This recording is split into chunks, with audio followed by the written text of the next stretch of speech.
Hi everyone, Grace Boji once again from Boji Farms. If you are new to our channel, please hit the subscription button. And if you have already subscribed, please don't forget to leave us a comment. And always keep watching us. Today, I want to share something about how to identify goats for breeding purposes. These are goats already on your farm. What exactly can you do? How do you prepare them for the breeding season? How do you go about it? This is the video for you. Are you struggling to have your mothers become pregnant? Are you struggling to have babies, enough babies? You have 200 goats on the farm, but you always have scanty numbers of babies. Why? Because you don't prepare your mothers for the kidding season. So this is why we want to share this video with you. Please stay and listen to us. Goat farming as a project is all exciting. And what is most exciting about goat farming are the babies.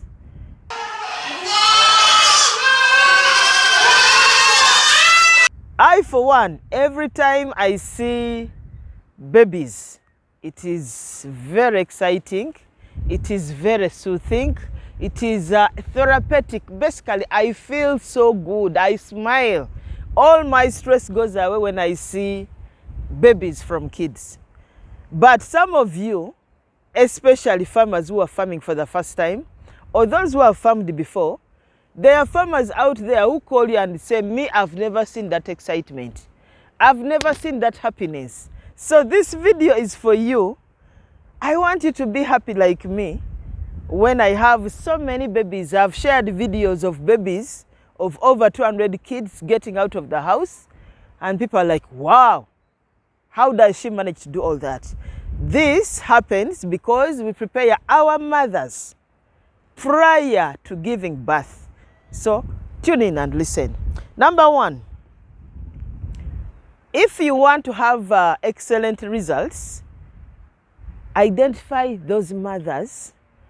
And when you're identifying those mothers, here are some of the things you should look out for. Number one, look out for those mothers that are not so skinny. A skinny goat will not carry a baby to term, to full term. A skinny goat will take forever to go on heat.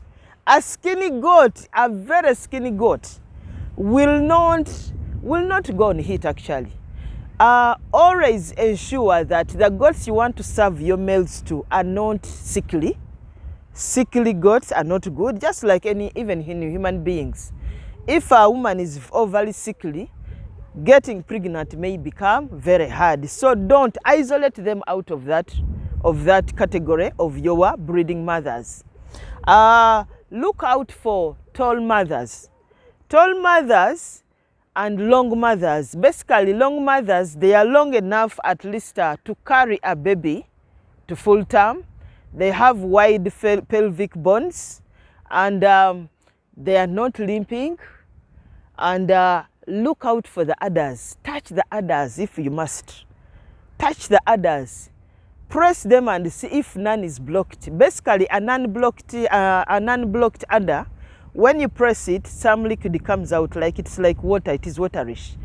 If all of them are okay, that is your breeding goat for you to use for your next breeding season.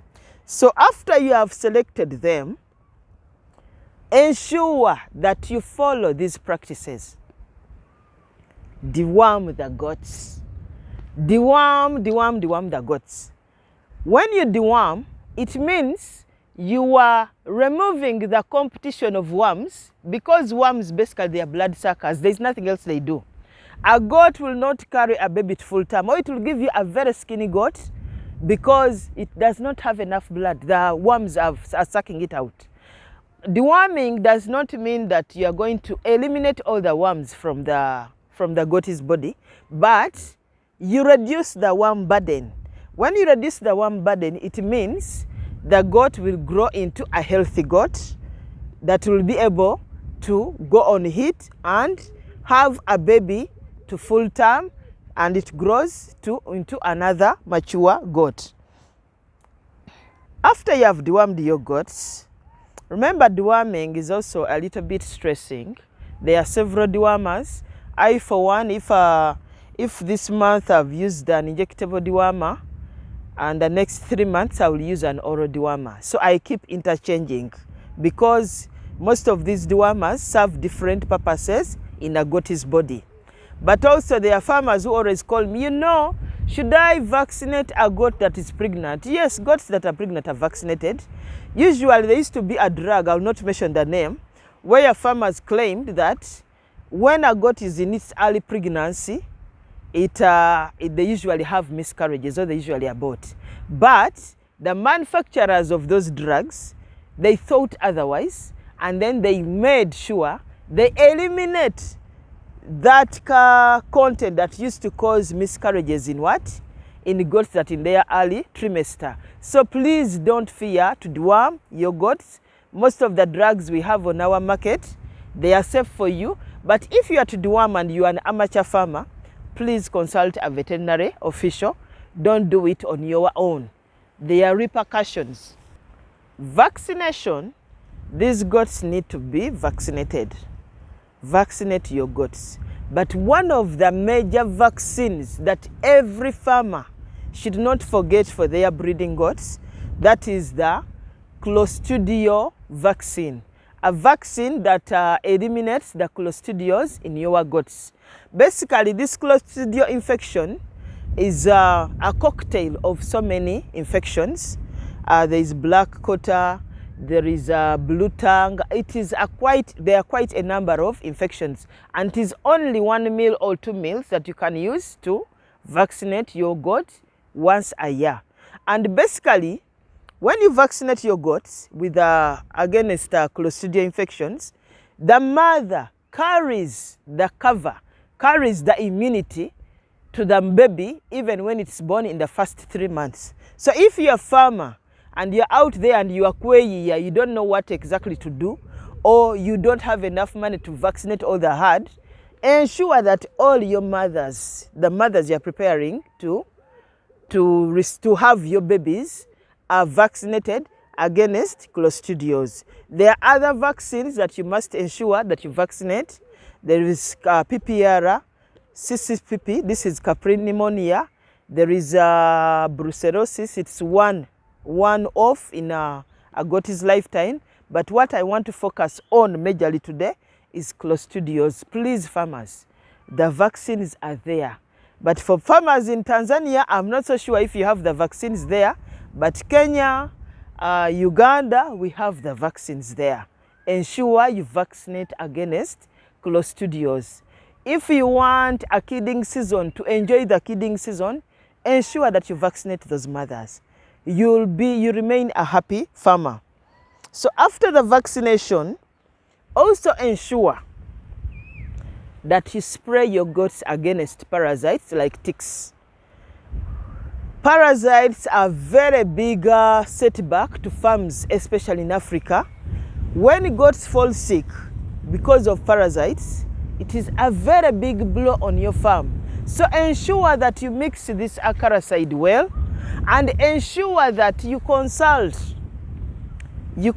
a veterinary official prior to buying an acaricide. And when you are to purchase an acaricide to spray your goats, please involve these vets. These vets are there for a purpose. Invite them, all consult them.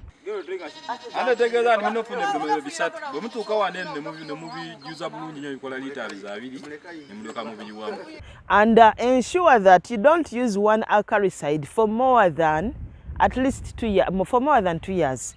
Ensure you keep interchanging, because each acaricide has one good strength over the other, and every time you overuse it for a given period of time, you create resistance of some parasites like ticks on your farm. So ensure that always consult a veterinary official.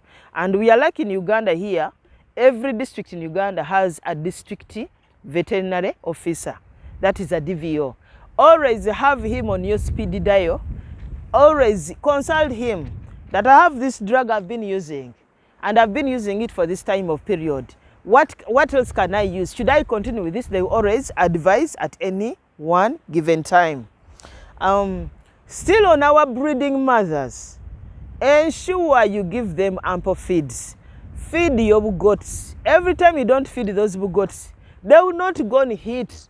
They will not carry the baby to full term. They always have miscarriages. Somebody calls you, I'm having like 10 miscarriages in my farm. And you ask him, what do you feed your goats on? I feed my goats on bisagas. I feed my goats on banana leaves. Honestly speaking, feeding a goat on banana leaves, what nutrient content is there? A goat that is going to give you babies needs a balanced diet. Just like how you eat pumpkin, you eat cassava, you eat matoke, you eat greens, the same you should give to your goats. Give them a variety. If you have given them grass, ensure you have fresh clean water. Ensure you give them a variety of leaves. Ensure you give them a variety of grasses and let them eat. A mature goat should at least eat 3 kilos of feeds to 5 kilos per day. But some of us, we have decided to farm like our mothers. I remember when my mother was farming goats, actually she was not even farming, she was just keeping them for when the visitors have come, they slaughter one goat. But this is what she used to do. Every time she's from the garden, late evening, she unties the goat from where she has tied it and takes it somewhere to eat just for 2 hours. Things no longer work that way. Now here you are farming commercially. If you are farming commercially, give your goats time. Give them ample feeds. When you give your goats ample feeds, you'll have eliminated these challenges. The goats will have enough milk when they give birth. You'll not hear of my goats are not having, the babies are not having enough milk. No. When you feed your goats enough and they're eating enough, you'll know your mothers will go on heat fast, and then they will be served very fast, and then you will eliminate the miscarriages that happen on your farm. They may not go out completely, but they become fewer because you are feeding a healthy goat. Lastly, don't forget to supplement your goats with multivitamins, and also use a nutritionist. They are animal nutritionists. Invite them on your farm. I've invited one to my farm, and he has shown me exactly what my farm lacks. And I've realized that a number of times my babies lack selenium. So I ensure that when my mothers are pregnant, I supplement with that selenium to ensure that I have healthy babies born. So after you have done all this, bring in your beautiful males that you have looked after very well, that you ensure that you know that they don't fire blanks.